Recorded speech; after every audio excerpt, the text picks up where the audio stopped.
the straps on this thing from falling down your shoulders is the cape. Doing all that, what we just did there, prevents this from choking you after the cape has been attached. You're familiar with this cape and you're familiar with this chest piece. I'm sure you know the feeling of the chest piece choking you when it's on. So I'm going to move this out of the way so I can move and you can see.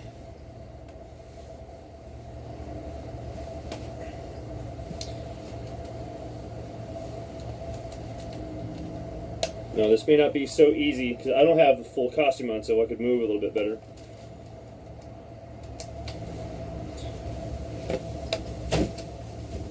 Yeah. Okay. Now that is on. That can rest there nicely for moderate movement. If you move too much, the wind will catch it and knock these back and they get caught under the things, but that's not a big deal. At least they're still attached.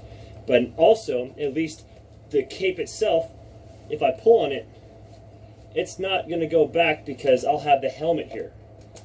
Before, without these things here and the helmet there, it would still somehow manage to pull back. Now that we have this set up, the helmet rests just right on it perfectly. That it pushes against the helmet and everything stays in place. So, speaking for the helmet, these, okay, now a little modification I had to do to these a couple weeks ago.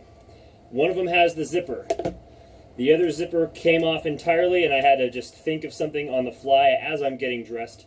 So I have these little hooks. Feel free to fix it or change it somehow.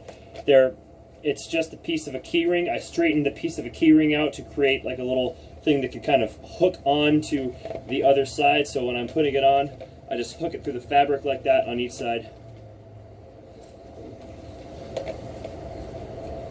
And I mean, it may not look well from the back, but no one's going to be looking at the back. So that's basically how your leg is going to fit in there. So you want to hook it on after you put your leg in there. You don't want to try to stick your foot through there now. So I'll leave those out. Boots should be in there. Yes, they are. Now, here's for the pièce de résistance. I'm going to use this one. For the cowl or the balaclava. The other balaclava is a piece of crap, and this is much, much better, so use this one. I do use it for Batman, so please take care of it. I trust that you will. I'm not saying that you won't. So, neck piece, mask. This portion also comes off right here from here and here. So these two parts right here and here separate right at this part, but you don't need to worry about that. Don't even mess with it. I mean, you can mess with it all you want. I mean, it just comes off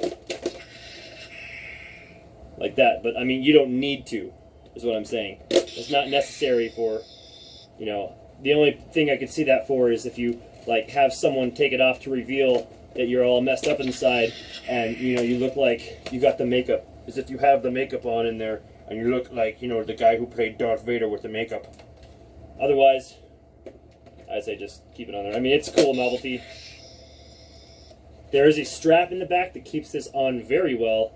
You may need to adjust as I have huge head syndrome. Now, the neck piece. Neck piece, there's two little notches here, or two holes. Fit there and there on this side. So each side has two little notches. They come around as such and can be stuck into place.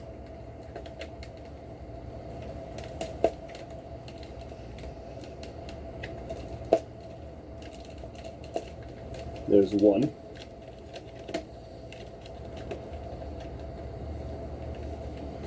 I can almost do it. I can't quite do it.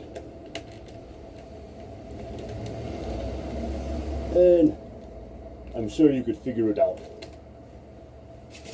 And the bell, the helmet part, I keep in the bag because this takes the most damage. And you can see there are little magnets in there, and it goes clunk right inside with magnets. I won't show you, so you can figure it out. Very easy. This comes right off.